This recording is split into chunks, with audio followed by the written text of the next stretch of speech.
Arranca no nomás. Bueno, entonces, como saben, sí, nosotros la clase pasada, o sea, ayer, vimos lo que eran las enzimas, sí. Entonces, preguntas que les pueden hacer como para cerrar el tema, sí, de enzimas, les pueden hacer preguntas sobre cómo se digieren los hidratos de carbono, cómo se digieren las proteínas, a ver, a mí me habían hecho preguntas sobre los disacáridos, cómo está compuesta la lactosa, cómo está compuesta la maltosa, cómo está compuesta la sacarosa, y preguntas bien, si me como un pedazo de arroz, ¿qué nutrientes obtengo? Obtengo fructosa, glucosa, galactosa. Si me como un pedazo de carne que tiene glucógeno, ¿qué nutrientes obtengo? Si en qué alimento, si me tomo un vaso de leche, ¿qué voy a obtener? ¿De dónde consigo la fructosa? ¿Sí? Preguntas así te pueden llegar a tocar. Por lo menos en la parte de hidratos de carbono. ¿Sí? Eh, Ahí va. Después, por otro lado, eh, a nivel de las proteínas te pueden hacer preguntas como está el cuadrito de acá. ¿Sí? ¿Qué corta cada una? Esos preguntaron años anteriores. ¿Sí? No, no estoy diciendo nada del otro mundo. Igual eso lo vimos ayer, duró 1 hora y media la explicación encima. ¿Sí?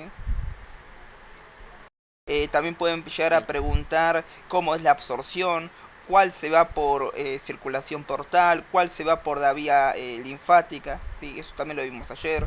¿Sí? Eh, de los ácidos grasos en el final de julio, yo les había dicho, ¿sí? Que habían preguntado en qué tipo de pescado parecía el omega 3. Media rara la pregunta, pero lo tomaron en julio. ¿Sí? En julio del año pasado en el final. ¿Sí? Y bueno, ahí tienen los pescados. Atún, arenque, sardinas, salmón de caballo. Siempre en pescado de agua fría, claramente, ¿no? En el caso hipotético que les hagan escribir eh, dónde se consigue el omega 3, ustedes siempre tienen que aclarar, no pueden poner solo pescado, sino que tienen que poner el nombre del pescado, ¿sí? Eh, lo, y si ponen nueces y semillas, también tienen que poner básicamente el nombre de la semilla o de la nuez. Una opción segura sería la palta, si estilo omega 3 ya está, ¿sí? Así no se estudian esas boludeces. Y nada, y esto que el omega 6 y el omega 3, o sea, ustedes básicamente eh, son ácidos grasos esenciales para la vida. ¿Por qué son ácidos grasos esenciales para la vida? Porque nosotros no lo podemos fabricar, ¿se entiende? Ustedes carecen, ¿sí? De las enzimas para fabricar el ácido araquidónico y el ácido eicosapentanoico, ¿sí? Ustedes necesitan previamente, ¿sí? Un ácido graso omega 6 o omega 3. El ácido graso omega 3 tiene un doble enlace en el carbono 3, ¿sí? Y el ácido graso omega 6 tiene un doble enlace en el carbono 6. A partir del omega 6 que se obtiene de la dieta, ¿sí? Que básicamente es el ácido linoleico, ¿sí? Uno va a modificarlo para generar el ácido araquidónico, que es el que nos interesa del omega 6, ¿sí? Y el omega 6, el ácido araquidónico, habíamos dicho que era el que formaba parte de las paredes celulares, ¿sí? Esto es súper importante. Entonces, toda nuestra pared celular en la parte de los fosfolípidos tienen ácidos araquidónicos. Y esos y nosotros los fabricamos a partir del ácido linoleico, que eso lo obtenemos de la dieta, cada vez que consumimos omega 6, ¿sí? Y por otro lado, otro ácido graso esencial para la vida que necesitamos es el ácido eicosapentanoico, ¿sí? Que lo vas a obtener a partir del ácido alfa-linoleico, ¿sí? Que es el omega 3. Es lo que vas a obtener de la dieta. A partir de eso lo vas a editar con distintas enzimas para obtener este ácido graso, ¿sí? El que nos interesa, ¿sí?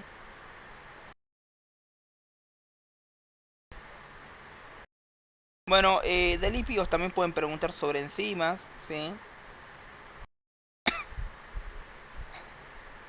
Son preguntas que pueden llegar a tocarles.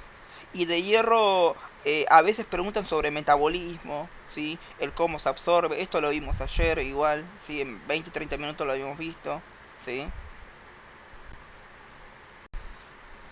Bueno, acá tienen los requerimientos básicamente de hierro que necesitan según la edad, ¿sí? Cuántos miligramos por día, ¿sí? Y bueno, vamos a seguir con el próximo nutriente, el agua, ¿sí? Un hombre puede estar hasta 6 semanas sin comer, pero no más de 2 a 5 días sin tomar agua, ¿sí? Entonces, eso es esencial. ¿Por qué? Porque no puede almacenarse, hay pérdidas continuas de agua. Ustedes ya vieron en el ADN que cada vez que digieren algo, ustedes secretan entre 6 a 8 litros de líquido que luego lo vuelven a reabsorber, ¿sí? Y parte de ese líquido no, básicamente no lo llegan a reabsorber y sale junto con la materia fecal, ¿sí? Entonces, nada, siempre hay pérdidas continuas de líquido, ¿sí? También cuando ustedes transpiran, ahí también pierden líquido. Cuando ustedes están acá en este momento hablando, ahí también pierden líquido, ¿sí? Y bueno, si bien el agua se puede sintetizar con la glucólisis, donde se fabrica en la cadena respiratoria una molécula de agua, no se sintetiza en cantidades suficientes, ¿sí? Todo el tiempo tienen que estar tomando agua, ¿sí?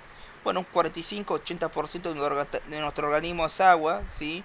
Eh, 2 tercios es a nivel intracelular, 1 tercio es a nivel extracelular. Este dato ustedes lo vieron mucho más detallado cuando vieron medio interno en el cuatrimestre pasado, ¿sí?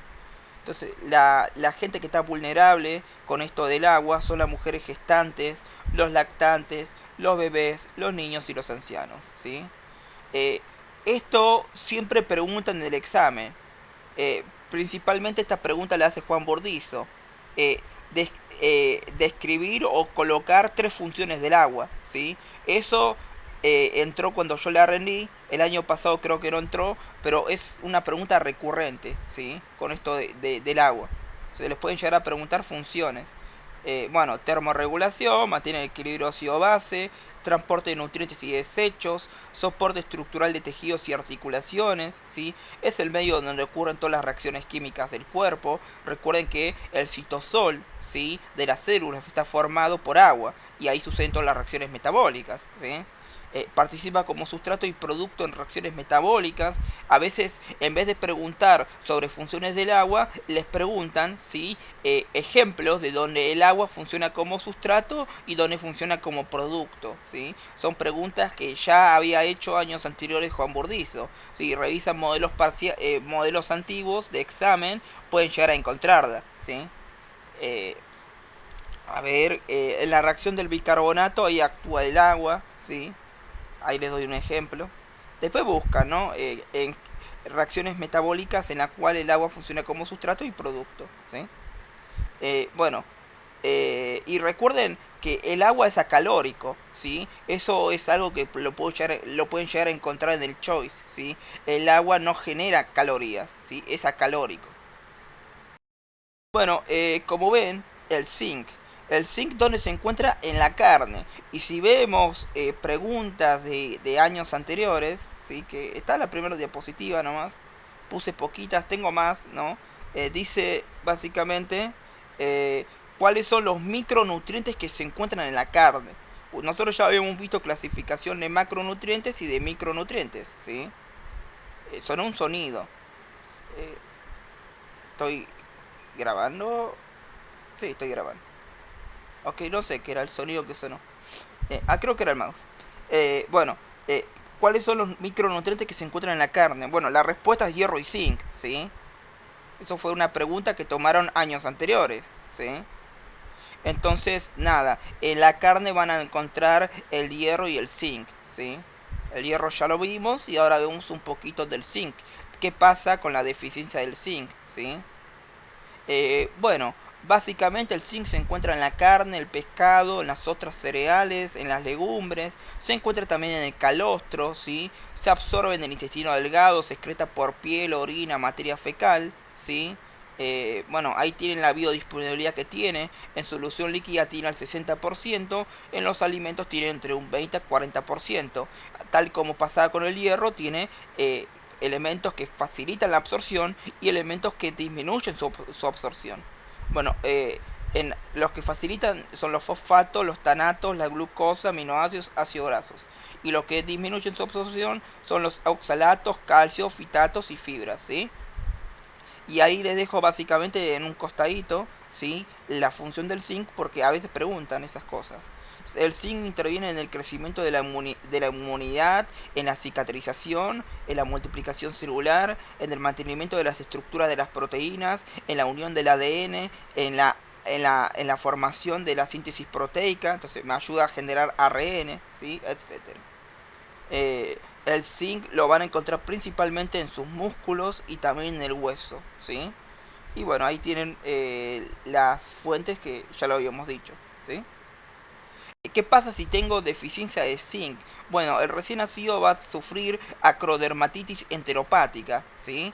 Esto es dermatitis simétrica, esto lo van a encontrar principalmente en la zona del pañal, va a tener una dermatitis simétrica, ¿sí? Esto es en casos básicamente de deficiencia de zinc, sucede en casos de anorexia, diarrea crónica, trastornos del carácter, falla de crecimiento, ahí pueden llegar a encontrar esto, ¿sí? Bueno, el estado nutricional óptimo, ¿sí? Siempre tiene que haber un balance energético, un equilibrio perfecto entre el ingreso de energía y el egreso de energía, entre la ingesta y el gasto, ¿sí? Porque si no, hay obesidad, ¿sí? Y este balance energético siempre tiene que generar depósitos energéticos en la persona, ¿sí? Más que nada los niños porque están creciendo, ¿sí? Entonces, la ingesta alimentaria debe ser adecuada a las necesidades biológicas, debe ser suficiente y debe dejar suficientes reservas funcionales de nutrientes, ¿sí? Además de eso, los nutrientes que ustedes ingieran deben cumplir las funciones tisulares, orgánicas y sistémicas para llevar una vida plena, ¿sí? Esto también fue pregunta de examen, ¿sí? Si no me equivoco fue en un año, o sea, yo la había cursado el año pasado, no, el otro año, bueno, un año antes que yo la curse habían tomado esto. ¿Cuáles eran los condicionantes del crecimiento? Porque yo le había preguntado a recursantes y me dijeron que eso le habían tomado. Entonces, la que está destacada era la respuesta correcta, ¿sí? Los condicionantes del crecimiento es el agua potable, aminoácidos, ácidos grasos esenciales, vitaminas y minerales. Y la respuesta correcta a nivel del examen era colocar oxígeno, ¿sí? Si no me equivoco, la pregunta era, eh, los condicionantes del crecimiento son los siguientes, ¿cuál falta colocar? Porque antes el examen de NC era desarrollar, chicos. Y nada, y la respuesta correcta era oxígeno, ¿sí? Y nada, estos son los principales condicionantes de crecimiento en los primeros 4 años de vida para tener una nutrición adecuada. Y de las vitaminas lo preguntaron cuando yo lo rendí, y si no me equivoco también lo preguntaron el año pasado, ¿sí? ¿Qué preguntan de vitaminas? Y lo que van a preguntar por lo general, o te preguntan el nombre, o te preguntan directamente el tema este de la función, ¿sí? Entonces, ustedes tienen vitaminas de complejo B, vitamina C, A, D, E, K, ¿sí? Bueno, entonces vamos a nombrar vitamina por vitamina, ¿sí? Vamos a mencionarla y vamos básicamente a mencionar su función. Entonces, la vitamina K está relacionada... Sí, esto es una paja, ¿sí? Y en NSD esto lo miran en una diapositiva, pero sepan que esto lo preguntan, ¿sí? Lo preguntaron el año pasado y cuando yo la rendí, les gusta o no. Bueno, vitamina K, ¿sí? Está relacionado con la coagulación, se produce por las bacterias intestinales, pueden incorporarse por medio de los vegetales de hoja, ¿sí? Y si bien algunas sustancias las puede fabricar el ser humano, el gasto que implica generar el nutriente es grande, ¿sí? Entonces es mejor obtener la vitamina K a través de alimentos, ¿sí? O a partir de la microbiota, pero bueno, la microbiota no produce suficiente vitamina K, ¿sí? La vitamina D facilita la absorción de calcio, la mineralización del hueso, el mantenimiento calcio a nivel extracelular, surge de la transformación de un precursor presente en la piel relacionado al colesterol. Bueno, la vitamina D la vamos a ver cuando veamos metabolismo fosfocálcico, ¿sí? Que seguramente es mañana. Bueno, vitamina E es una vitamina que se incorpora por medio de los aceites vegetales, que está relacionado con las funciones antioxidantes de los lípidos, previene que los lípidos se oxidan antioxidantes. La pregunta del año pasado era ¿cuáles de las siguientes vitaminas tienen función antioxidante? O te pueden llegar a preguntar por nombres de vitaminas, ¿sí? Bueno, vitamina A está relacionado con lo que es el crecimiento, ¿sí? Una forma de cómo podemos incorporar por medio de los alimentos, lo vamos a obtener la vitamina A de origen animal, que va a ser el retinol, y por medio de alimentos de origen vegetal vamos a obtener vitamina A y va a ser por los carotenoides, ¿sí? La vitamina A está relacionada con la visión, ¿sí? En las células receptoras, donde tenemos unos pigmentos que van a ser los precursores, están relacionados con la vitamina, ¿sí? Eh, También cuando se produce un estímulo nervioso para poder ver, se degradan estos pigmentos. Entonces esto implica que hay que reponer estos pigmentos de manera constante. Entonces la vitamina A ayuda en eso. El déficit de vitamina A les va a generar pérdida de visión nocturna, ¿sí? También está relacionado con la diferenciación de epitelios, de células epiteliales, secreción de moco, diferenciación de cartílago epificiario, desarrollo de esmalte dentario, síntesis proteica, ¿sí? En los niños donde más se observa una carencia es en menores de 18 meses, ¿sí? Por lo que las vitaminas que se suelen suplementar son vitamina A, vitamina D y vitamina C. Son las vitaminas que más se suelen suplementar en los niños menores de 18 meses, ¿sí? Luego tenemos la vitamina C, es hidrosoluble, tiene función como antioxidante, participa en la síntesis de colágeno, interviene en la absorción de hierro, en su metabolismo, cumple funciones relacionadas a la hematopoiesis, ¿sí? El déficit de vitamina C puede dar escorbuto, ¿sí? Que produce grandes lesiones a nivel del tejido conectivo. En las personas pueden llegar a producir un mayor sangrado, ¿sí? La vitamina B son básicamente vitaminas hidrosolubles, ¿sí? Las vitaminas liposolubles son ADEC. La vitamina A, D, E y K son liposolubles. ¿Qué significa? Que puedo almacenar una cierta cantidad a nivel del hígado, ¿sí? En cambio, las vitaminas liposolubles y hidrosolubles no se pueden almacenar. Entonces, todas las vitaminas que estoy viendo acá, yo no las puedo almacenar. Y al no poder almacenarlas, lo que puede llegar a pasar, básicamente, es que yo tenga un déficit si no las consumo de manera constante en la dieta, ¿sí? Bueno, eh, las vitaminas del complejo B no se almacenan porque son hidrosolubles, igual que la vitamina C, ¿sí? Y igual que las otras se eliminan por medio de la orina, ¿sí? Las vitaminas del complejo B están ampliamente distribuidas tanto en vegetales como animales, ¿sí? Eh, entonces vamos a ver los nombres de esto, ¿sí? Porque lo toman, ¿sí? La vitamina B1, ¿cómo se llama? Tiamina. La B2, riboflavina. La B3, niacina. La B5, ácido pentanoico. La B6, piridoxina. La B8, biotina. La B9, folato o ácido fólico. Y la B12, cianocobalamina, ¿sí?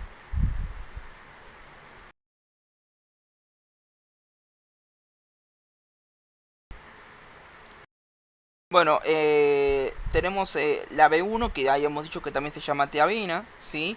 El déficit de B1 produce múltiples patologías psiquiátricas, ¿sí? También puede generar cuadros de acidosis. La B9 es el ácido fólico. La B12 está relacionada con la hematopoiesis, ¿sí?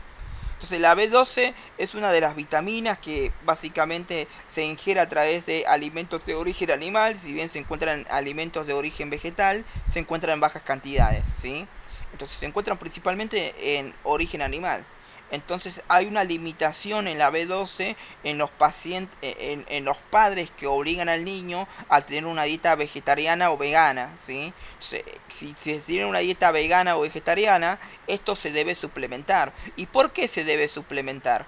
Porque básicamente la B12 se utiliza para la formación de la mielina a nivel del sistema nervioso central. Entonces, por un lado, esto, si usted tiene un déficit B12, le genera anemia megaloblástica, o si no, hay una pérdida de la vaina de mielina en lo que es el desarrollo, durante el desarrollo del niño. El niño va a tener problemas de sensibilidad periférica, problemas motores y en caso de niños eh, puede llegar a generar un retraso madurativo muy grave, ¿sí? Entonces es importantísimo esto de la B2. Bueno, acá tiene las vitaminas ADEC, sí, esto ya lo vimos, sí.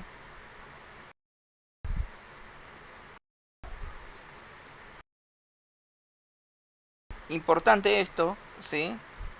La vitamina C también se llama ácido ascórbico, tiene función antioxidante, sí. Eh, la vitamina A es el precursor del betacaroteno, ¿sí? La vitamina D, hay dos tipos de vitamina D. La D2, que es el ergocalciferol que se obtiene de la dieta, y la vitamina D3, que es el colecalciferol que se produce en la piel.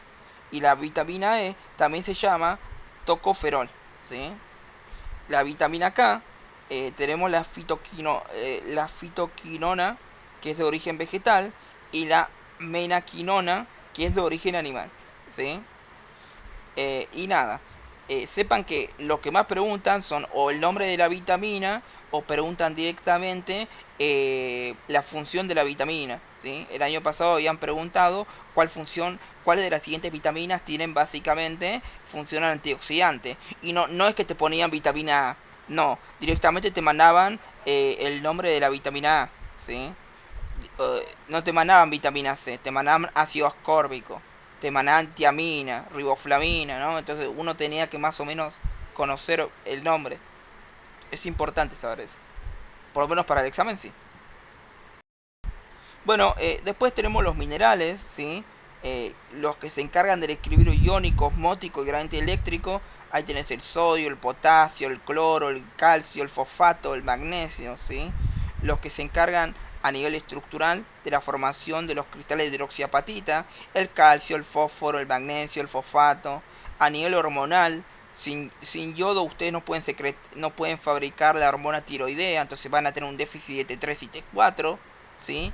Y también hay minerales asociados a enzimas y otras proteínas como el hierro, el zinc, ¿sí? El selenio y el Q, la verdad no me acuerdo que era el Q. Bueno, los condicionantes del crecimiento, ¿sí? Ustedes tienen aminoácidos esenciales, ¿sí? Y aminoácidos condicionantes, ¿sí? Los aminoácidos esenciales son aquellos que ustedes no pueden fabricar porque carecen de las enzimas para fabricarlo, ¿sí? Y los aminoácidos condicionantes son aquellos, ¿sí? Que ustedes, por lo general, pueden fabricarlos, ¿sí? No pasa nada, pero en distintas situaciones se vuelven esenciales, serían como aminoácidos semiesenciales, ¿sí? Eh, bueno, entonces vamos a ver lo que dice ahí. Bueno, los aminoácidos esenciales son 8, ¿sí? La leucina, el triptófano, la metionina, la tronina, la valina, la fenilanina, la lisina, la isoleucina, ¿sí? Es de origen animal y vegetal, ¿sí? El problema de los vegetales es que en los cereales, por ejemplo, tienen una proporción de proteínas la cual no es similar a las humanas, ¿sí? Al igual que ocurre en las legumbres. Es decir, la proporción de aminoácidos esenciales en los vegetales está disminuido en comparación a la carne, ¿sí? La arginina y la histidina, ¿sí? Eh, en los niños de etapa de crecimiento, el requerimiento es tan grande, ¿sí? Que y la síntesis de estos aminoácidos de la arginina y la histidina en los niños, ¿sí? Es muy lenta. Entonces son considerados como aminoácidos condicionantes, ¿sí? Los aminoácidos condicionantes también se pueden encontrarlo con la clasificación de aminoácidos semiesenciales. Son aminoácidos que no son esenciales, ¿sí? Pero básicamente dependiendo del contexto se pueden volver esenciales. En este caso, la arginina y la histidina en los niños en crecimiento se vuelven casi esenciales porque los requerimientos son mayores, ¿sí? Bueno, otro condicionante del crecimiento son los ácidos grasos omega 3 y omega 6. Ustedes recuerden, ¿sí? Que a ustedes lo que les sirve básicamente es tener eh, es básicamente tener eh, la pared celular de manera viscosa, ¿sí? Digo, de manera fluida. Eso es lo más saludable, la pared celular. Y eso lo van a obtener con los omega 6, ¿sí? Porque a partir del omega 6 producían ustedes ácido araquidónico, es lo que habíamos visto. ¿sí? Que lo obtenían a partir del ácido linoleico. A partir del ácido linoleico obtenido por la dieta, ustedes lo transforman en el omega 6, ¿sí? Y, y, o sea, eso lo obtienen con el omega 6, con el ácido linoleico, y a partir del ácido linoleico, que es el omega 6, ustedes fabrican el ácido araquidónico, ¿sí? Y la función es para básicamente tener la pared celular de manera fluida, ¿sí? Bueno, eso de los hierros ya lo hemos visto, ¿sí? Entonces, a nivel del hierro, ¿sí? Eh, Se hicieron modificaciones en la dieta diaria. Hay muchos alimentos que están fortificados, ¿sí? Por parte del Estado. Y en poblaciones de riesgo se fomentó básicamente lo que es la suplementación del hierro. ¿Qué recién nacido o qué niños deben tener suplementación de hierro? Bueno, los prematuros y niños a partir del cuarto mes hasta los 18 meses, ¿sí? Entonces, los niños prematuros y niños del cuarto o 18 mes van a estar suplementados con hierro, ¿sí? Y bueno, con eso ya terminamos la parte de micronutrientes, que era como un embole, ¿no? Y ahora ya pasamos a la alimentación complementaria, ¿sí?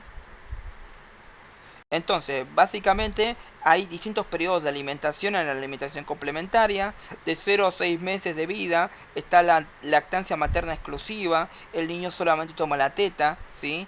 Esto lo va a hacer porque a nivel renal no puede... sus riñones se encuentran prematuros, ¿sí? Entonces no pueden soportar cargas morales excesivas, ¿sí?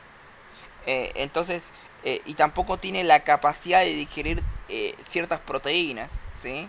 Entonces, esto va a provocar que no pueda básicamente consumir alimentos aparte de la lactancia materna por debajo de los 6 meses, ¿sí? De hecho, ustedes habían visto en lactancia materna que menores de 6 meses, eh, antiguamente en como un orfanato, ¿sí? Habían dado leche de vaca y se murieron 150 niños menores de 6 meses, ¿sí? Y todas eran de causa a nivel renal, ¿sí? Aparte que también les produce diarrea, ¿sí? Entonces, la leche humana, sí, es el mejor alimento y el mejor y la mejor fuente de nutrición para el lactante, y se debe extender hasta los 2 años de vida o más, ¿sí? Lo que tiene que curar la lactancia materna. Acá hice mejor porque me lo corrigió el Windows, ¿sí? Porque yo lo tengo en inglés. No sé por qué carajo me lo puso como mejor, pero bueno. Alimentación complementaria oportuna de 6 a 12 meses, ¿sí? De 6 a 12 meses ya ocurre básicamente la alimentación complementaria. Acá el niño tiene una maduración digestiva, renal y neurológica, ¿sí?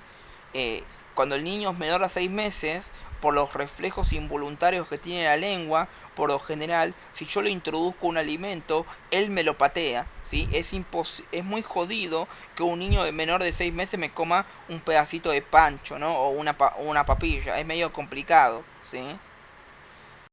Eh, ok, entonces a partir de los 6 o 12 meses el niño ya está capacitado para no solo a nivel enzimático, sino a nivel de reflejos, de poder básicamente tragar algo, ¿sí?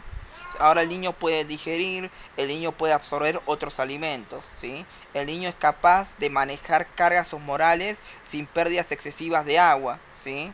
También puede deglutir alimentos sólidos, ¿sí?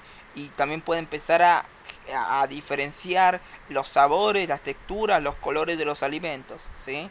Y se llama alimentación complementaria oportuna porque es el mejor momento a partir del sexto mes para la alimentación complementaria, ¿sí?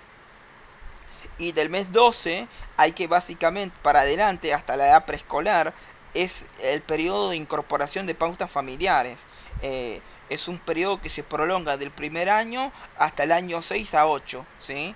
Es básicamente un periodo donde ustedes tienen que fomentar que el niño coma en la mesa, que el niño use los tenedores, ¿sí? Que se limpie adecuadamente la boca, que no mire la tele mientras come, que no mire el celular, ¿sí? Que no mire la tablet, ¿sí? Es el periodo de incorporación de las pautas familiares, ¿sí? Entonces, ¿por qué un niño que estaba piola tomando lactancia materna tiene que incorporar alimentos? Bueno, eso es porque necesita energía, proteínas y nutrientes que ya no se cubre con la leche. Además, esto también estimula el desarrollo psicosensorial del niño, crea también patrones de horarios y hábitos alimenticios, ayuda en el desarrollo fisiológico y de las estructuras de la cavidad orofaringia y en los procesos masticatorios, promueve la conducta exploratoria del niño, estimula el desarrollo psicosocial del niño y lo integra a la vida familiar, ya, ¿sí? Alrededor del mes 6 ya empieza, ustedes habían visto odontogénesis, en el mes 6 ya empieza la erupción dentaria, ¿sí? Por otro lado, la musculatura masticatoria ya se empieza a desarrollar, hay percepción sensorial y espacial de la lengua y de los labios, el niño ya tiene función de glutoria, la cual ya se vuelve intestina, ya ya se vuelve parte del instinto del niño, ¿sí? Y también refleja ser somática. El reflejo básicamente de extrusión se extingue progresivamente, que es básicamente el reflejo de extrusión. Ustedes le colocaban algo en la lengua al niño cuando eran menos de 6 meses y te lo pateaba, ¿sí? Ese reflejo a partir de los 6 meses ya no está más, ¿sí? Eh, y ahora tiene básicamente la capacidad de distinguir texturas, sabores, olores, colores, temperaturas, ¿sí? Entonces, ¿cómo deben ser los alimentos? Bueno, la densidad de los alimentos energéticas debe ser mayor a 100 kilocalorías por cada 100 gramos. Es decir, cada 100 gramos de alimento que consuma el niño debe tener tiene que tener más de 60 kilocalorías, ¿sí? Del valor calórico total de todo lo que consume, 45% de las calorías que consume, ¿sí? Tienen que ser proteínas de origen animal, ¿sí? Y las grasas totales deben representar el 30%, ¿sí? Los hidratos de carbono tienen que ser complejos y no azucarados simples, ¿sí? Porque si no van a generar obesidad. Y la dieta tampoco puede ser monótona. No puede comer siempre lo mismo el niño, ¿sí? Se recomienda que vaya intercalando con tubérculos, cereales, legumbres, ¿sí? La fibra dietaria, nosotros habíamos visto que los hidratos de carbono se clasifican en hidratos de carbono digeribles y en hidratos de carbono no digeribles, y ahí teníamos la fibra dietaria, la fibra soluble y la fibra insoluble, ¿sí? Entonces, el recién nacido no debe comer, o sea, recién nacido no, niños mayores de 6 meses no deben comer mucha fibra dietaria, porque esto al no poder digerir estos hidratos de carbono no digeribles aumentan el tránsito intestinal, ¿sí? Entonces esto básicamente genera interferencia en la absorción de calcio, de hierro, de zinc, ¿sí? Además debe consumir una adecuada concentración y biodisponibilidad del hierro. Nosotros habíamos visto que estaba el hierro ferroso y el férrico. Entonces lo que se recomienda es que consuma más que nada el ferroso que se encuentra en la carne, que tiene una biodisponibilidad mayor al 20%. ¿Se acuerdan de eso? Y se aumenta de manera progresiva la consistencia y la viscosidad. Primero arranca con papillas o puré, luego arranca con alimentos en trozo y luego arranca con alimentos sólidos, ¿sí? Yo me acuerdo, sí, que María Estefanía había dado un ejemplo que mientras ella estaba básicamente haciendo turnos, vio a una madre que está con su hijito de 6 meses que le estaba dando a a los 6 meses, bueno, tenía menos, tenía 5 meses. A los 5 meses ya le estaba dando pedazos de galletita.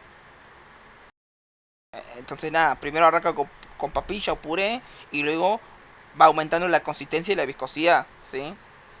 Bueno, incorporación del gluten tiene que ser a fines del sexto mes, ¿sí? Cuando ya se está por acabar el mes 6 recién ahí puede comer gluten, ¿sí? Y si hay antecedentes de celiaquía, a partir del noveno mes, ¿sí? Obviamente antecedentes de celiaquía familiar, ¿sí? Y el huevo lo tiene que consumir a partir del sexto mes, ya puede comer huevo, y el pescado recién lo puede consumir a partir del sexto mes, porque el niño puede ser alérgico al pescado o al huevo, ¿sí? Y si hay antecedentes de alergia, ¿sí? Por ejemplo, el padre o la madre o un familiar cercano es alérgico al huevo, recién debe probar su primer huevo al segundo año. Y Si hay antecedentes familiares de alergia en maní, pescado o nueces, tiene que consumir esos alimentos en el tercer año de vida, ¿sí? Y nunca se le debe colocar sal a las comidas que consume el niño, ¿sí? En la alimentación complementaria. Ok, ¿qué pasa si no realizo alimentación complementaria? Bueno, como saben, esto es un periodo crítico para el desarrollo del niño, porque la lactancia materna yo no alcanza sus requerimientos nutricionales, ¿sí? Entonces, esto es una ventana oportuna para actuar, ¿sí? Si usted no le dan alimentación complementaria, el niño va a tener baja talla, va a tener trastorno del desarrollo cognitivo, trastorno del desarrollo psicomotor, mayor morbimortalidad, ¿sí? Y nada, a partir del sexto mes se le empieza a dar papilla y no solo hay que darle, ¿sí? Hay que darle en un horario específico, ¿sí? Entonces se van a crear patrones de horarios y hábitos saludables, ¿sí? Eh, Cuando uno le da la comida, cuando uno prepara la comida frente al niño, hay que hablarle, hay que colocarle la comida cerca para que la huela, ¿no? Esto estimula el desarrollo psicosensorial, ¿sí? Además, por otro lado, al dar la alimentación complementaria, facilitan el desarrollo funcional oral y masticatorio, ¿sí? También estimula la conducta exploratoria del niño y, y el niño siempre tiene que comer en la mesa si se incorpora a la familia, ¿sí? Así se estimula la comensalidad, ¿sí? Eh, Bueno, acá tiene el número de comidas que tiene que recibir el niño, ¿sí? Hasta los 6 meses es leche materna de demanda. De 6 a 7 meses es 1 a 2 leche maternas al día más una comida inicial.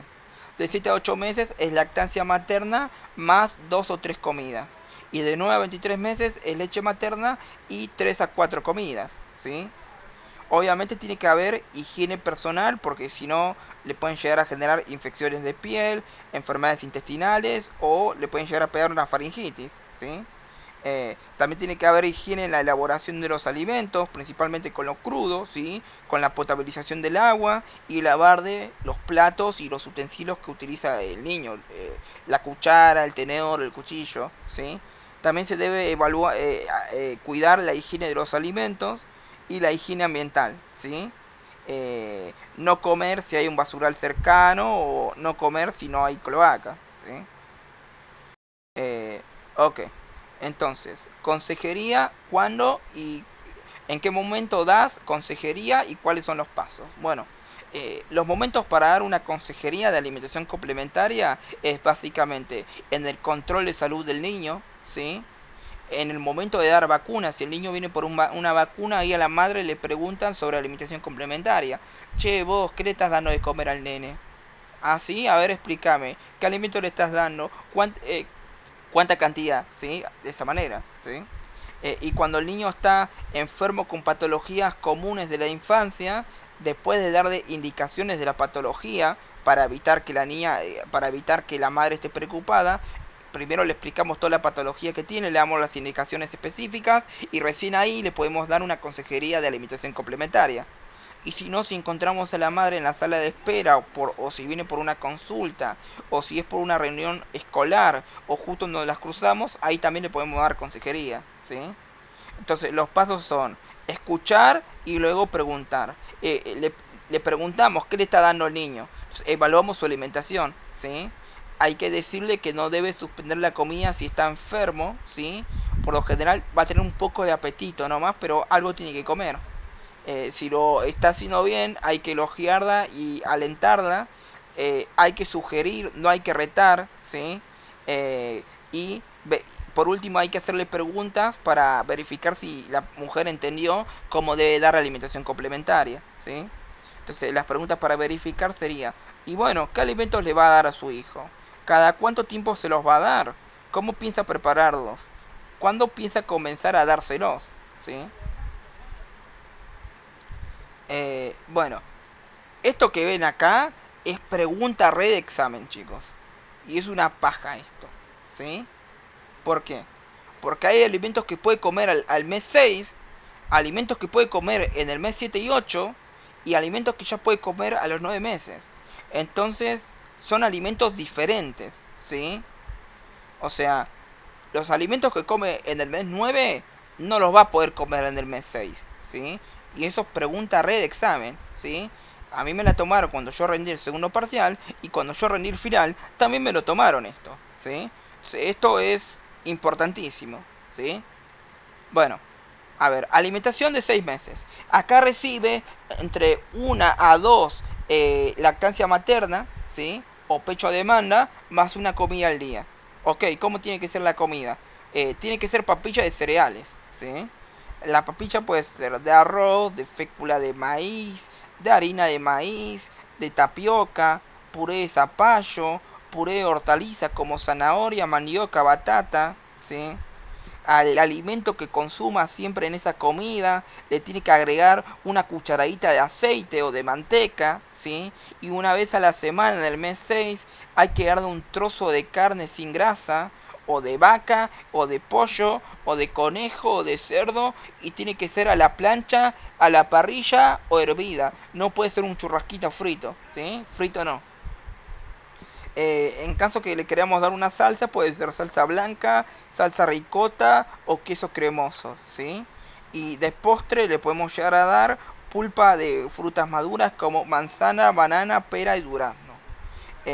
Y en caso que le queramos dar un poco de líquido, hay que dar de líquido obviamente, hay que dar de agua, la agua de la canilla debe ser hervida y luego enfriada, ¿sí? Así es como se da de manera adecuada la alimentación complementaria en un niño de 6 meses, ¿sí? Ahora, de 7 a 8 meses, ¿sí? Son los alimentos anteriores más estos alimentos, ¿sí? O sea, en el show le van a preguntar, niño de 7 a 8 meses, ¿qué alimentos le doy? Y les ponen opciones, ¿sí? Así es el examen de alimentación complementaria. O sea, ustedes más o menos tienen que saber qué alimentos tienen que dar en cada mes, ¿sí? Entonces acá se dan papillas cocidas de harina de trigo, de sémola, fideos chicos y finos, avena arrollada, cebada, dan papilla de otros vegetales triturados, eh, se puede dar la yema del huevo pisada, se puede dar papilla de legumbres como arveja, lenteja, garbanzo, habas. Acá hay que darle ya un trozo de vaca desmenuzada. En el anterior era una vez a la semana, acá hay que dar de manera constante, ¿sí? Y una vez a la semana hay que reemplazar la carne por hígado o morcilla tamizada, ¿sí? Bueno, agregar en cada comida aceite y manteca, lo mismo que la anterior.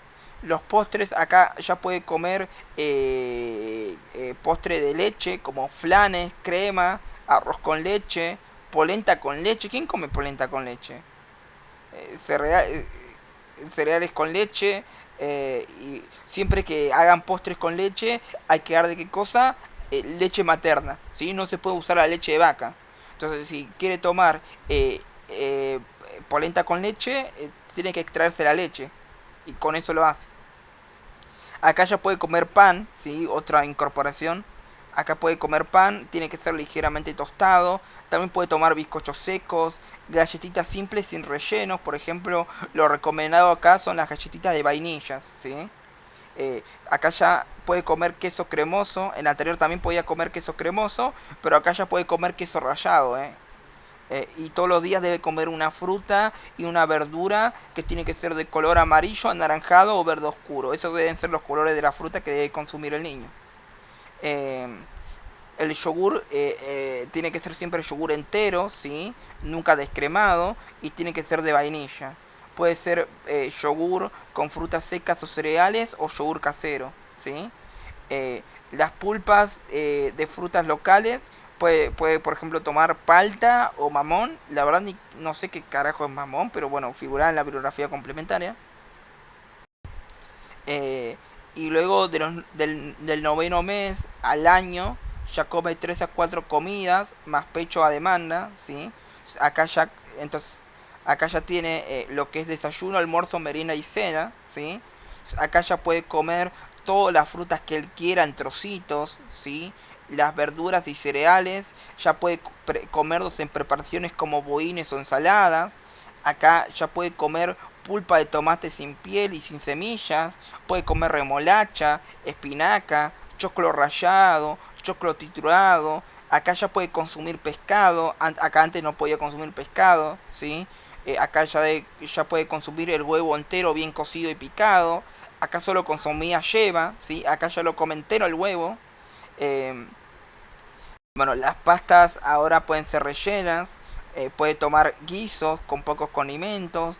Acá ya puede comer dulce de batata, dulce de membrillo. Puede consumir postres de tipo queso. eh, También puede comer queso rallado. El aceite vegetal lo tiene que consumir en bajas cantidades. Acá ya puede agregarle un poco de azúcar si no le agrada el sabor, ¿sí? Y en cada comida siempre tiene que haber un poco de carne, de hortalizas o pasta o arroz, ¿sí? Y bueno, la bebida ideal es agua, sepan que hay que hervirla y luego enfriarla, ¿sí?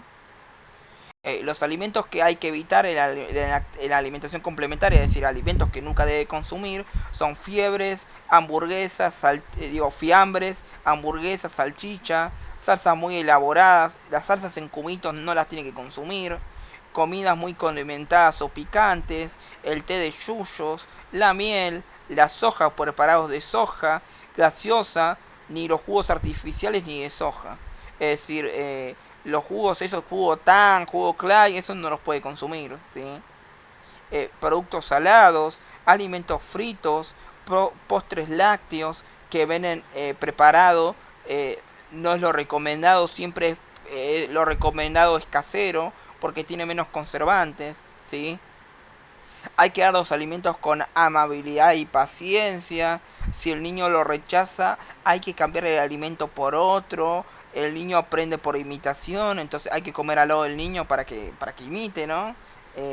Hay que fomentar la actividad física y el juego y el ejercicio. A la hora de dar la comida hay que apagar la tele, ¿sí? Y hay que escuchar y hablarle, ¿sí? Bueno, en mi caso con mi hermano no lo hicimos porque nada, le poníamos el video ese compilado de Peppa Pig de 4 horas mientras comía. Mala esa. Bueno, siempre que se den alimentación complementaria, siempre tengan en cuenta eso de la higiene, alimentos semisólidos, bien lavados, bien cocidos. eh, a ver, pregunta de examen de ADN. ¿De qué color tiene que ser la carne para estar bien cocida y que no tenga bacterias? Para evitar el yu hemolítico.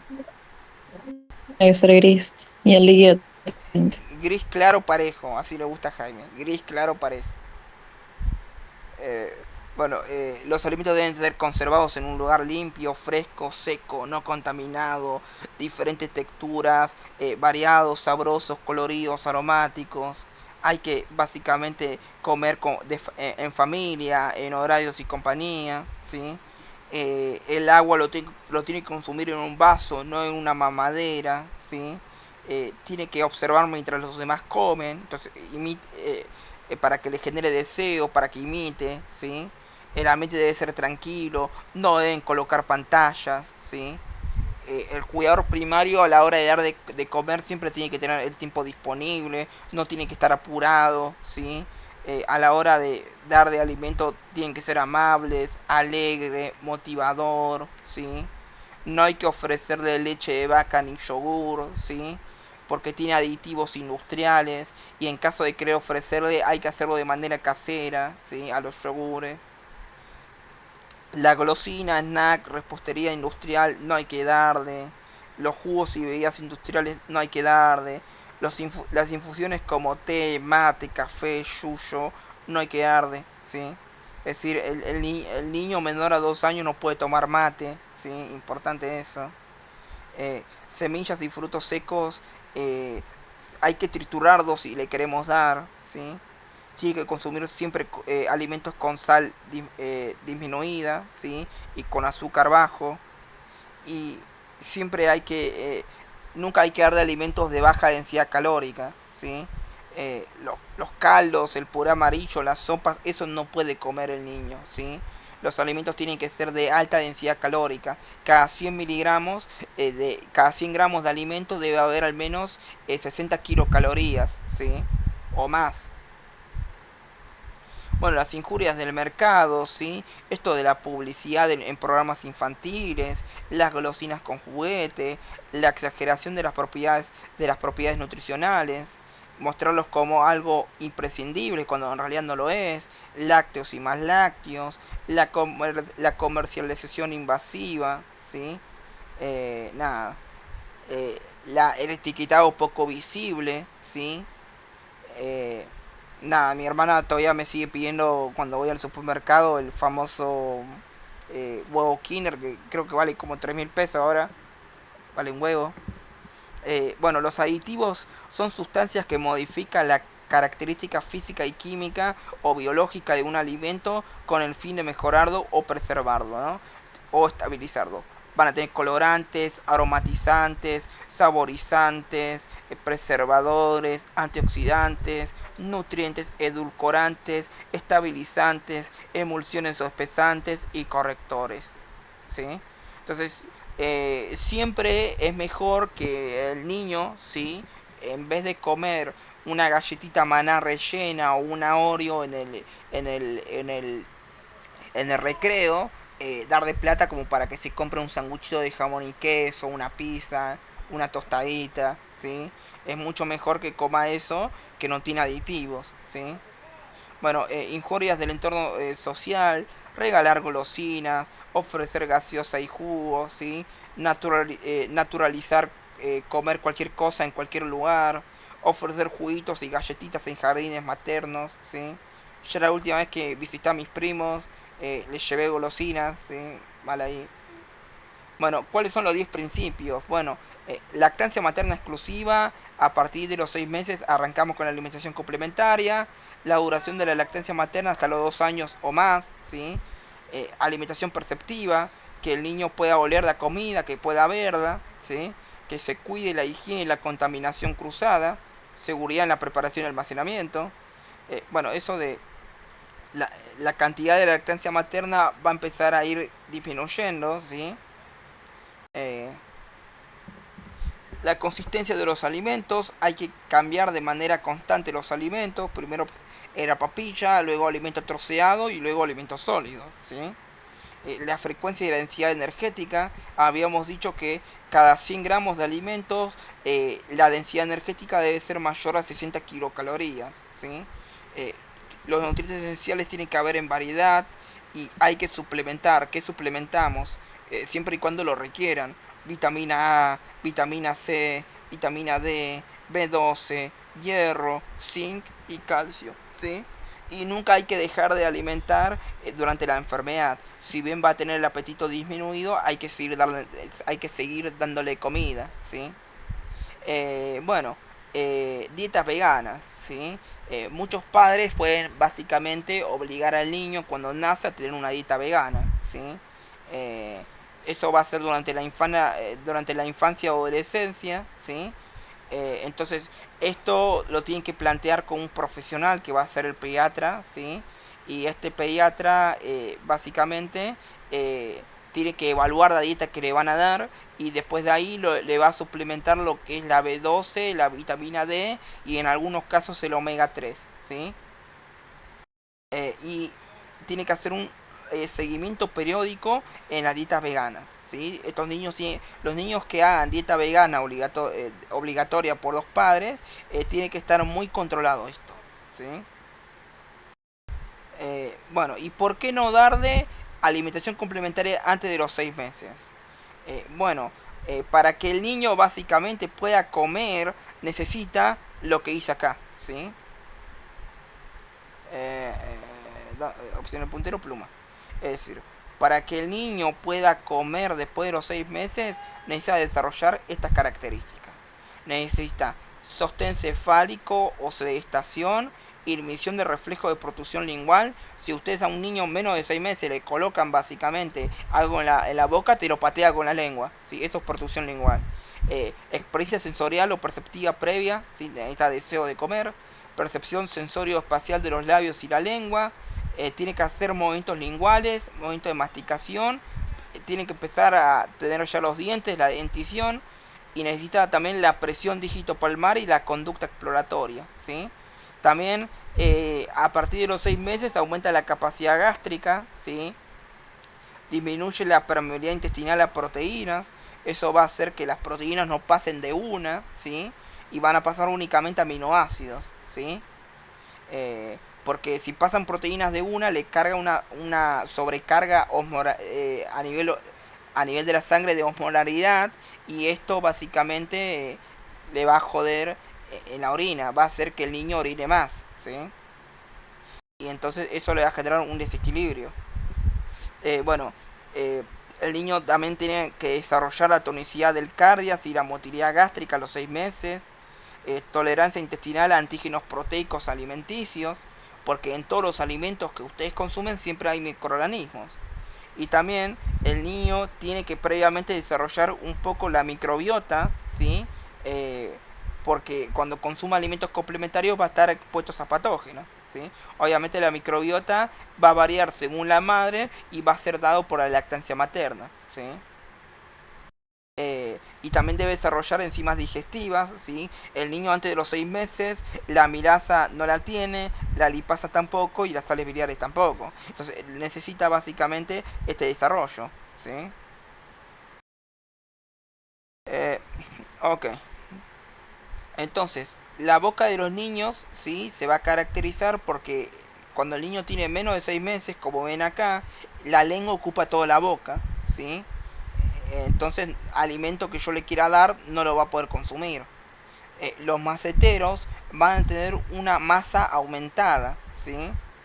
Eh, la laringe va a estar muy alta y el maxilar inferior va a ser pequeño, ¿sí? Entonces, todas estas características anatómicas literalmente van a proteger al niño que no se le dé alimento cuando tenga menos de 6 meses, ¿sí?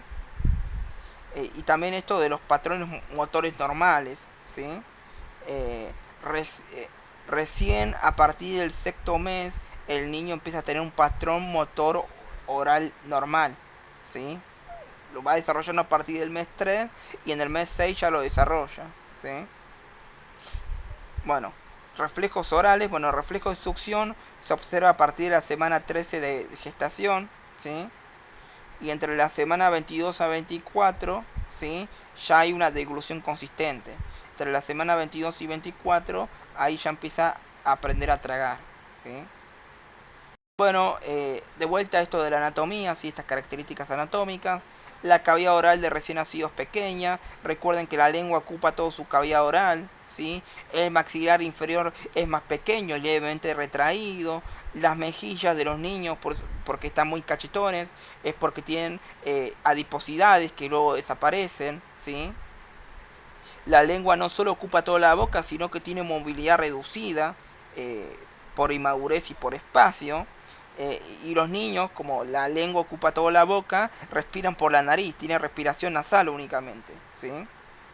Y la epiglotis y el paladar blando están en estrecha relación, la laringe está alta y el tracto vocal está reducido, ¿sí? Eh, entonces, en los patrones orales, ¿sí? El niño cuando nace tiene el reflejo de búsqueda de succión, el reflejo de deglución y respiración, alimentación por succión, tiene el cierre incompleto de labios por inmadurez, respira a nivel nasal, se puede chupar sus manos si están cerca de la boca. A partir del tercer mes va madurando. Estos reflejos orales que eran obligatorios, ¿sí? Estos reflejos que eran involuntarios, ahora se atenúan, ahora se van a volver voluntarios, ¿sí? Va a haber una menor retracción del mentón por estabilidad de la cintura escapular, ¿sí?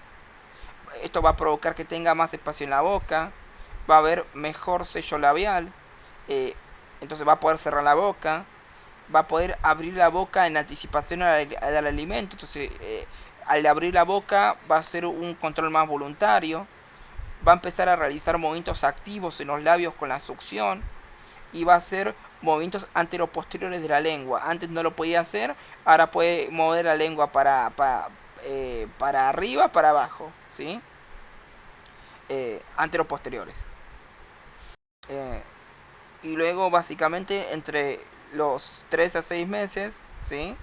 Continúa la alimentación por succión, eh, hay una flexión del cuello, se ensancha la faringe, esto va a facilitar una mayor capacidad para poder recibir un alimento, se disocia los movimientos de labio y lengua, los movimientos ascendentes y descendentes de la lengua ya se van a poder realizar y hay un control voluntario de la boca, ¿sí? A partir del cuarto y sexto mes se va a producir que la laringe baja y la epiglottis igual, se va a ver un mayor espacio en la cavidad, ¿sí? A partir del sexto mes al noveno mes ya puede comer alimentos semisólidos, ¿sí? Acá ya empieza a realizar movimientos de cuchara con la lengua, ¿sí? También va a poder realizar movimientos laterales con la lengua, eh, va a poder realizar movimientos amplios con la mandíbula, va a poder elevar la mandíbula, la desciende, lleva la mandíbula hacia adelante, hacia atrás, ¿sí? Acá a partir del mes 6 a 9 tiene movimientos coordinados con los labios, con la lengua, la mandíbula en todas las posiciones, y acá babea solo durante la alimentación, ¿sí? De 9 a 12 meses el niño ya empieza a agarrar los alimentos con la mano, ¿sí? Explora el medio con la boca, acá ya disminuye su succión, acá ya empieza a tomar del vasito, ¿sí? Se estabiliza con apoyo con el labio inferior en el vaso, acá ya empieza a masticar, pero bueno, todavía no posee movimientos rotatorios de la mandíbula. Acá puede usar sorbetes, morder galletitas, va a limpiar la cuchara con los labios, tiene los primeros intentos de usar la cuchara sola de 9 a 12 meses, ¿sí? Entonces, en la maduración vemos que el niño a los 6 meses ya mama, chupa y traga, ¿sí? De 4 a 7 meses ya puede empezar a morder, a mordisquear, perdón. De 7 a 12 meses muerde, mastica, realiza movimientos laterales con la lengua, movimientos de comida hacia los dientes. De 12 a 24 meses realiza movimientos rotatorios al masticar y se va acercando a lo que es la masticación madura, ¿sí? Y bueno, de vuelta a todo esto que ya lo habíamos repetido, ¿sí? La lengua ocupa toda la boca, ¿sí? Eh, y esto de los reflejos ya lo habíamos visto, ¿sí? Bueno, a partir del quinto y sexto mes se pierde el mecanismo de reflejo de succión y este pasa a ser voluntario. Esto es muy importante básicamente porque el niño por lo general deja de tomar la teta a partir del quinto mes. Entonces, cuando el niño básicamente deja de tener el reflejo de succión de manera involuntaria y ya se vuelve voluntario, acá es cuando la gran parte de las madres dejan la lactancia materna. Entonces, acá hay que fomentar la lactancia materna, ¿sí? Y en caso que lo haya dejado, hay que introducir la lactancia materna otra vez, ¿sí?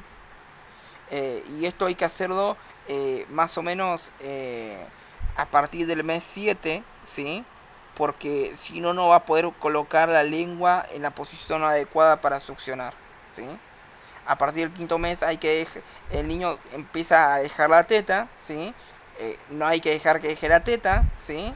Y en caso que deje la lactancia materna, hay que intentar, pero más que nada a partir del séptimo mes, recién ahí lo va a poder retomar, ¿sí? Bueno, de vuelta, esto se vuelve a repetir, ¿no? Mandíbula más firme, el hueso iodes y laringe bajan, ¿sí? En la transición alimentaria, el estómago empieza a secretar ya peptidasas a partir del sexto mes, se ya puede cortar las proteínas y degradarlas, ¿sí? También secreta factor intrínseco que le ayuda a absorber vitamina B12, ¿sí?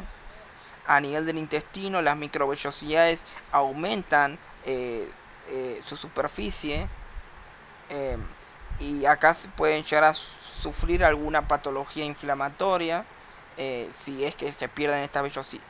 Y esto va a provocar que pierdan estas vellosidades, ¿sí?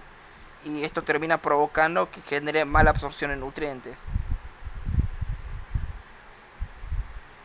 Bueno, esto es lo que habíamos dicho, ¿sí? Pero en cuadritos, ¿sí? ¿Cuáles son los reflejos motores normales? Eh, ¿Cuáles son los patrones motores orales normales? Y cómo va cambiando a través de los meses, ¿sí?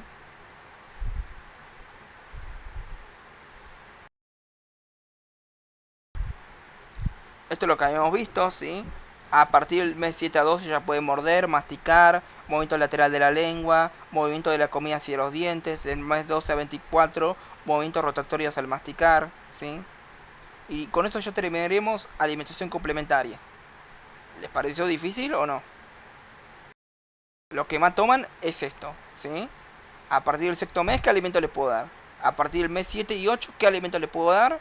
A partir del mes 9, ¿qué alimento le puedo dar? ¿Sí? y quizás preguntas de qué alimentos tengo que evitar, ¿sí?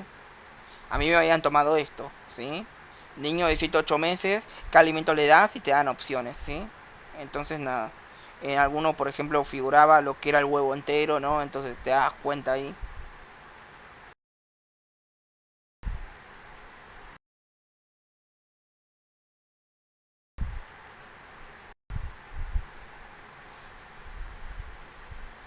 Bueno, microbiota sí lo van a volver a ver en lo que es alimentación complementaria, en lo que es nutrición. ¿Qué hora es, che?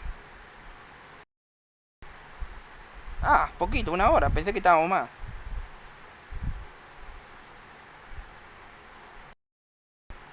Bueno, la microbiota también es básicamente la flora intestinal. eh, Básicamente es un conjunto de microorganismos o bacterias que se encuentran a nivel a nivel del intestino delgado, a nivel del intestino grueso, ¿sí? Aunque bueno, la definición que da en el ADN especifica principalmente que se encuentran a nivel del intestino grueso, es donde se van a encontrar en mayor concentración, especialmente en lo que es el colon, ¿sí? Son básicamente bacterias que tienen una relación simbiótica con nosotros, ¿sí? Con el organismo. Entonces nos vamos a beneficiar con ellas y ellas se benefician de nosotros, ¿sí? Bueno, el recién nacido durante el parto cesárea va a adquirir la microbiota de la vagina de la madre, ¿sí? Eh, y en caso que nazca por cesárea va a tener ausencia de la microbiota vaginal. Entonces ahí solamente va a tener la microbiota de la lactancia materna y la microbiota de la piel de la madre, ¿sí? Bueno, la microbiota en la lactancia materna, el niño va a recibir bacterias de la leche por la ruta enteromamaria, ¿sí? Va a haber básicamente un movimiento de bacterias a nivel del intestino de la madre mediante células dendríticas que van a llevar estas bacterias vivas, ¿sí? Desde el intestino de la madre hacia lo que es la glándula mamaria para darle estas bacterias en la leche, ¿sí? Y así es como está compuesta la microbiota en la lactancia materna, ¿sí?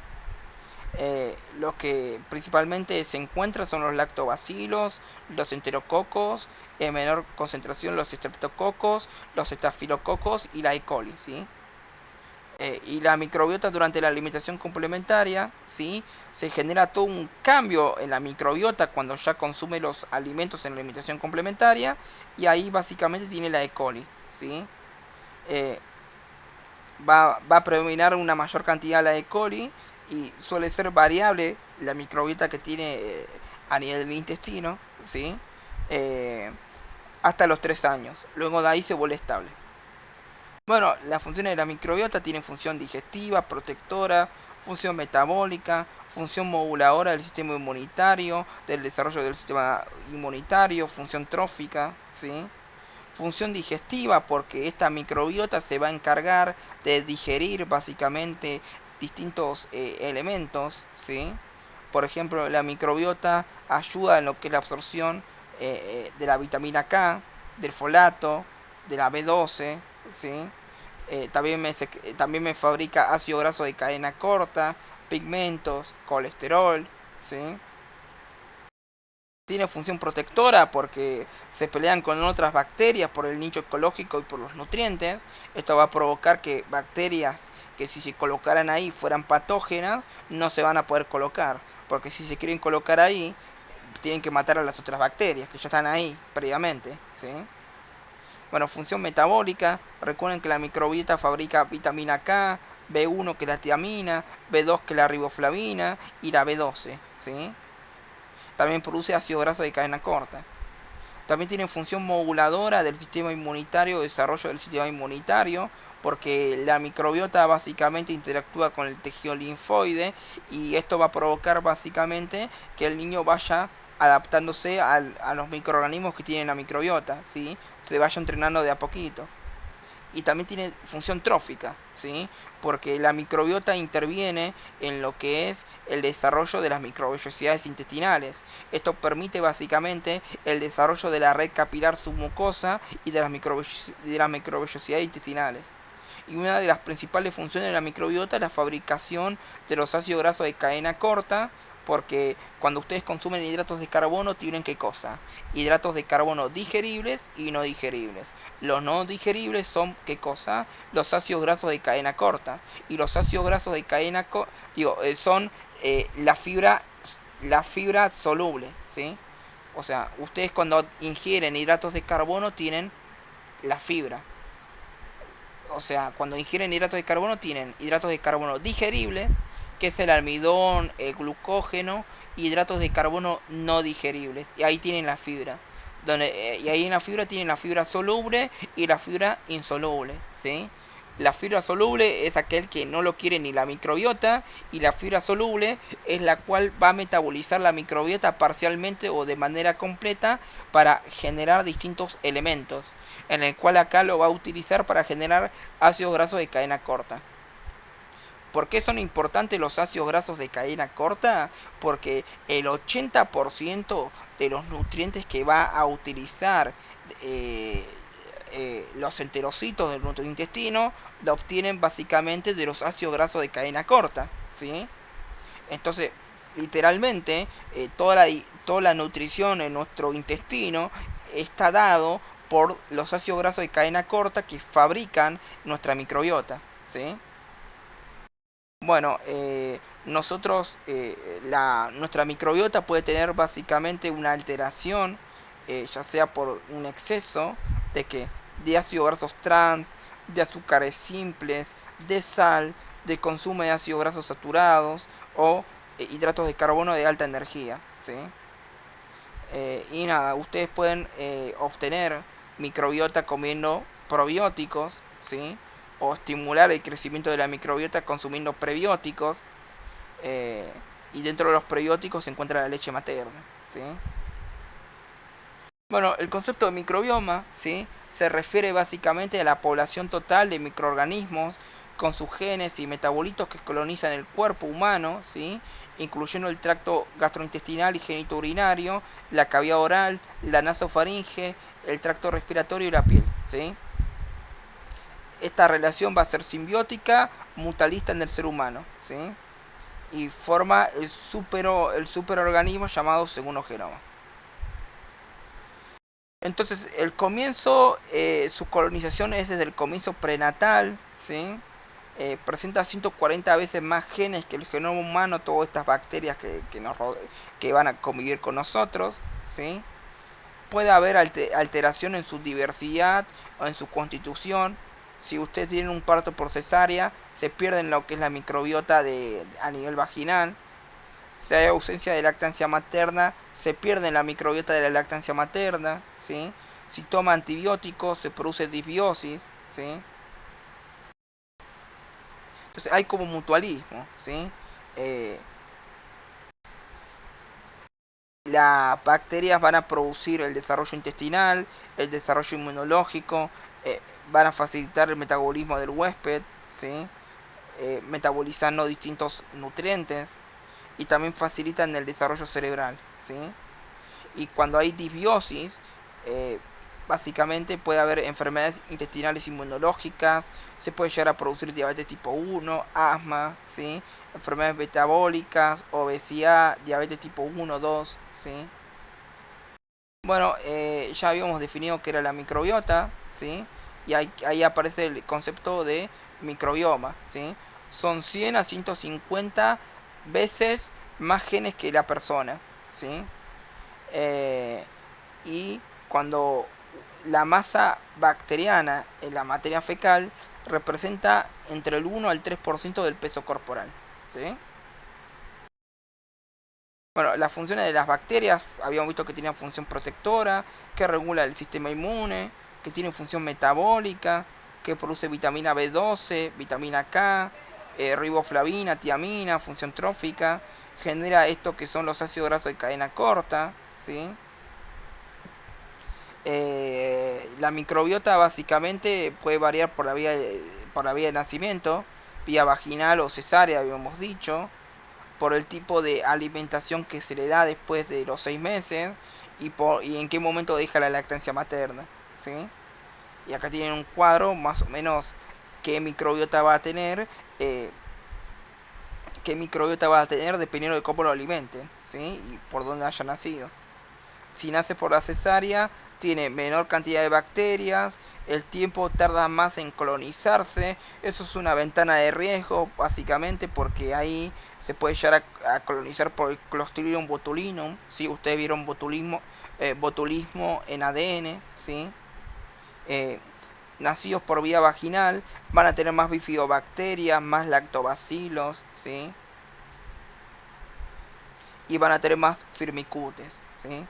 Si están alimentados con fórmula, van a tener mayor colonización de bacteroides, de bifidobacterias, de enterobacterias y de streptococcus. Y si son alimentados con lactancia materna, va a predominar las bifidobacterias, los lactobacilos, el B. longum y otras especies. Y dependiendo de la edad del destete, ¿sí? Las bifidobacterias solamente constituyen un 5-15% total de la microbiota y luego son superados por los bacteroides y las eubacterias y el peptococacea, ¿sí? Al segundo año de vida, básicamente ya hay muy pocas bifidobacterias. Bueno, la lactancia materna es probiótico y prebiótico, ¿sí? Son las dos cosas, ¿sí? La lactancia materna va a tener principalmente Staphylococcus, Streptococcus, Lactococcus, Enterococcus y Lactobacillus, ¿sí? También tiene la E. coli, ¿sí? Eh, y nada, los niños amamantados presentan una mayor microbiota, van a presentar una microbiota más saludable que los niños que toman fórmula, ¿sí? Eh, entonces van a tener una mayor cantidad de bifidobacterias y una menor cantidad del Clostridium difficile y la E. coli, ¿sí?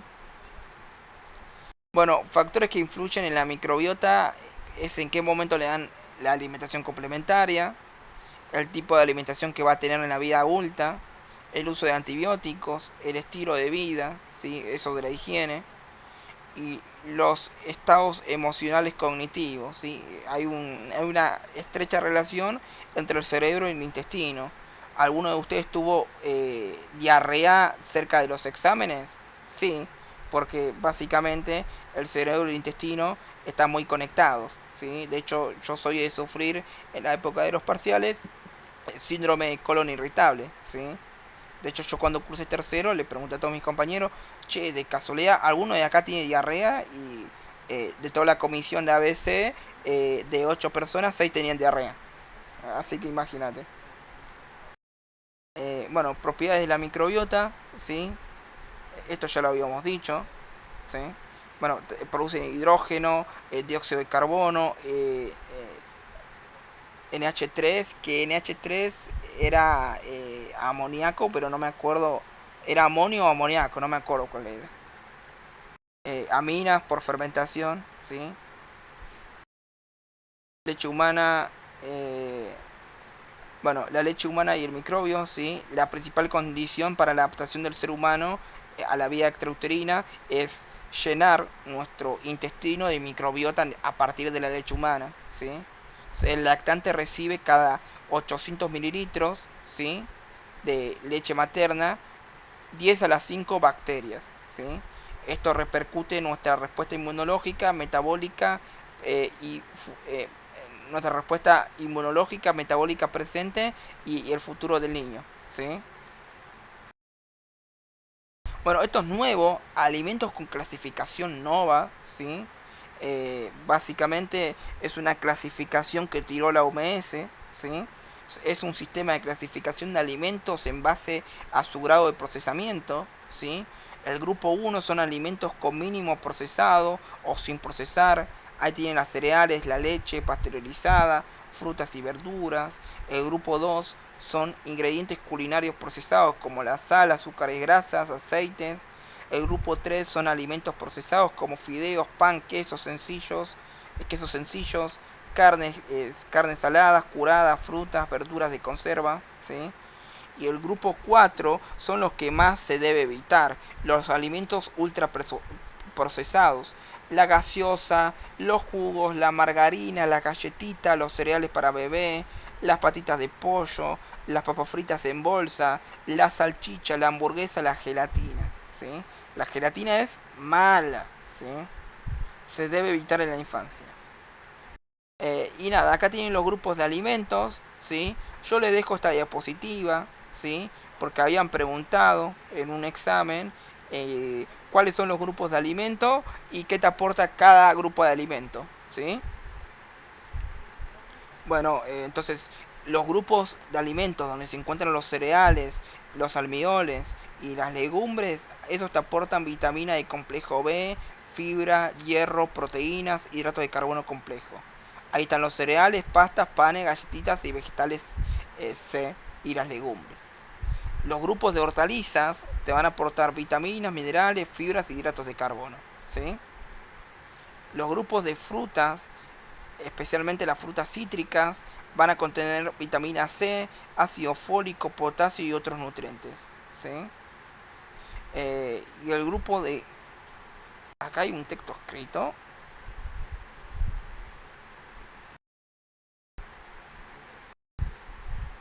Bueno, el grupo de carne y huevo tiene básicamente tiene hierro, proteínas de alto valor energético, zinc, vitamina de complejo B, magnesio, ¿sí?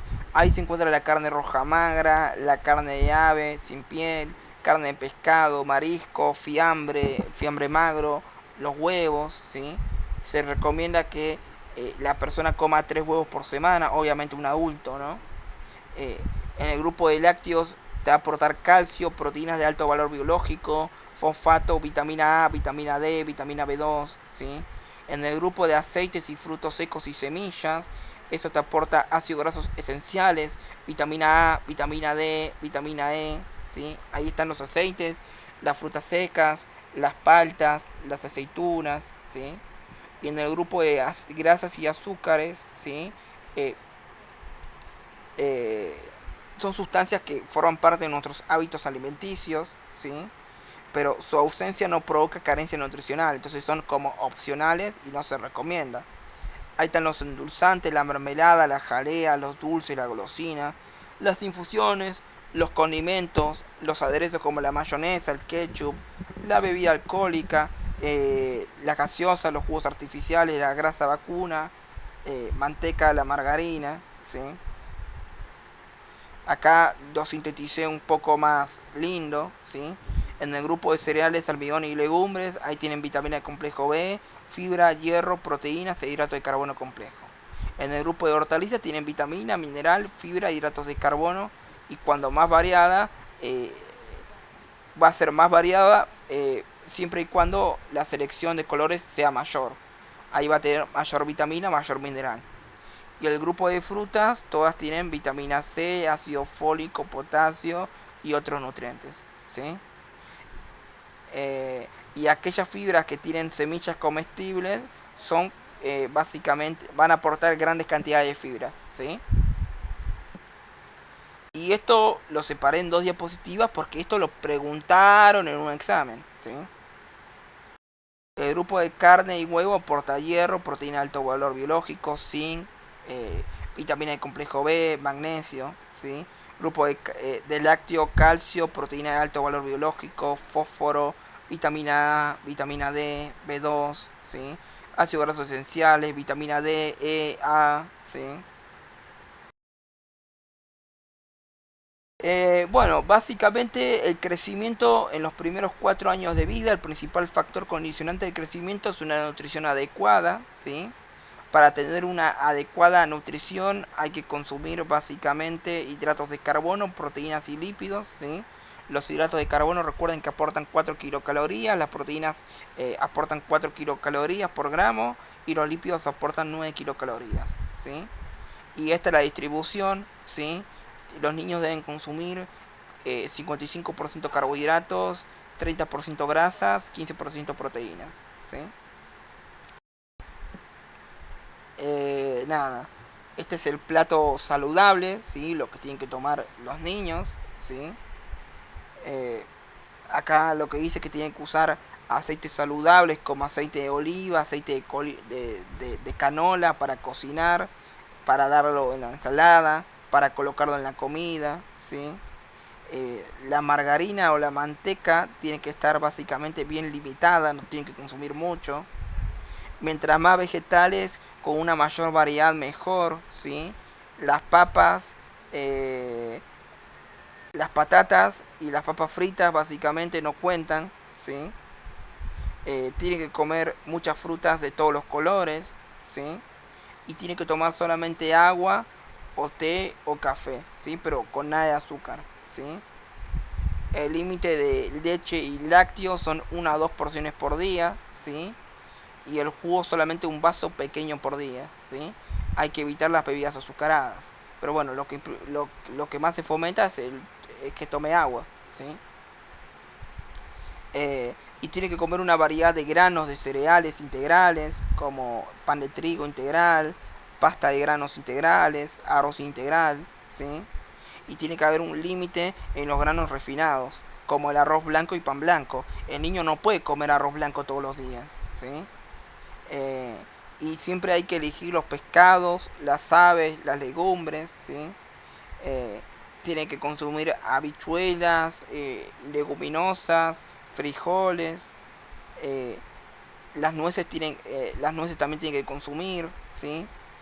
Tiene que estar limitada la cantidad de carne roja que coma, la cantidad de queso, hay que evitar lo que es el bacon, hay que evitar las carnes frías como los fiambres y otras carnes procesadas, ¿sí? Acá tienen la cantidad de alimentos recomendados según la edad, ¿sí? Eh, de 2 a 3 años, cuánto de fruta tiene que consumir, cuánto de vegetales, cuánto de cereal, cuánto de carne y legumbre, cuánto de lácteo y cuánto de aceite, ¿sí? Todo esto va a ser por día, obviamente. Y acá tienen lo mismo, pero con ejemplos, ¿sí? Un menú de lo que tendrían que comer en el día, ¿sí? Las distintas opciones que puede elegir.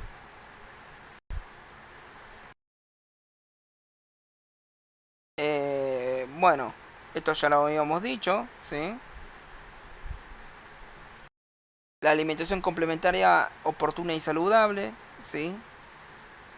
Acá tiene básicamente, según la edad del niño, cuál es su requerimiento energético, ¿sí? Eh, de 6 a 8 meses requiere solamente 600 kilocalorías, de 9 a 11 meses 686 y de 12 a 23 meses ya requiere 900 kilocalorías, ¿sí?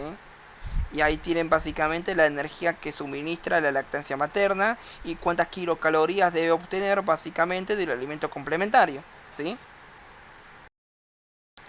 Eh, de vuelta, acá lo mismo, ¿sí? Te dice la energía y proteínas que deben proveer los alimentos complementarios, ¿sí? Esto ya lo habíamos visto, ¿sí? La alimentación complementaria debe ser oportuna, ¿sí? Y saludable. Oportuna porque tiene que ser un momento de edad en el momento de edad cronológica que lo permita, ¿sí? Entonces era a partir del sexto mes porque tenía sostén cefálico, se iba a reflejo de protrusión lingual, etcétera. Eso ya lo vimos. También había una maduración digestiva y una maduración a nivel renal. Alimentación complementaria, esto ya lo vimos. Que no dar, también lo vimos. Y el etiquetado frontal, que es lo nuevo, ¿sí? Se agregó el del 2022, ¿sí? Y nada, siempre hay que evitar aquellos alimentos en los niños que diga, hay que básicamente evitar todos los sellos negros, ¿sí?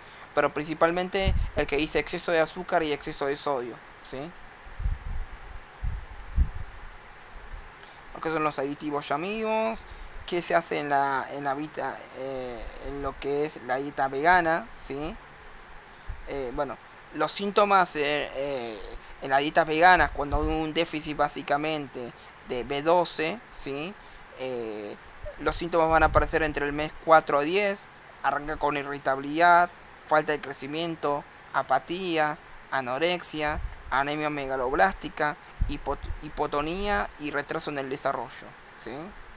En caso que la mujer embarazada sea vegana, hay que suplementar durante el embarazo, ¿sí? Y luego hay que seguir suplementando durante la lactancia materna, ¿sí? Y las afectaciones neurológicas son irreversibles, ¿sí? Recuerden que la vitamina B12 se encargaba de qué cosa, de la síntesis de la vaina de mielina, ¿sí? Y nada, habíamos dicho que los niños con dieta vegana, un niño menor un niño recién nacido puede hacer una dieta vegana según si quieren los padres, pero bueno, esto lo tienen que consultar, tienen que organizar un plan con el nutricionista y además de organizarlo, tiene que estar el niño muy controlado por controles periódicos, ¿sí? Entonces hay un seguimiento con controles de laboratorio, ¿sí? Donde se hacen determinaciones de hierro, de zinc, de vitamina B12, de vitamina D y de calcio, ¿sí? Y estos controles de laboratorio, ¿sí? Se tienen que realizar cada 6 meses mínimo, ¿sí? Y cuando el niño básicamente no está recibiendo una alimentación complementaria adecuada, eh, lo que va a terminar provocando es que tiene una talla menor para la edad, ¿sí? Y básicamente si hay una malnutrición por exceso, el niño lo que va a pasar es que va a cruzar percentilos, ¿sí? Y va a cruzar hacia arriba. Entonces, básicamente, los indicadores que nos van a decir que el niño recibe una mala nutrición, eh, tenemos los estáticos, que son los más tardíos. El peso según la edad, la talla según la edad, el porcentaje cefálico, el porcentaje de peso para la talla, el IMC, los pliegues cutáneos para la edad, el perímetro de cintura para la edad, el perímetro braquial para la edad. ¿Sí? Todo esto nos pueden llegar a indicar que el niño está teniendo un déficit en la alimentación complementaria o está teniendo un exceso. ¿Sí? Y este último por las dudas, y nunca se sabe, ¿sí? Básicamente nosotros nos evolucionamos gracias a estos alimentos, a la vitamina A, la D, la E, la K, la B12, el omega 3, el hierro, el fosfato, el calcio, el magnesio y el zinc, ¿sí? Estos fueron estos fueron los que nos permitieron básicamente evolucionar a nivel neurobiológico, ¿sí? Estos nutrientes son los que provocaron lo que es la evolución del hombre, ¿sí? Los 10 principios ya lo habíamos visto, ¿sí? Y esto del yogur, ¿sí? El yogur sí, es muy bueno, ¿sí? Pero el yogur está hecho de leche de vaca, ¿sí? Además tiene aditivos.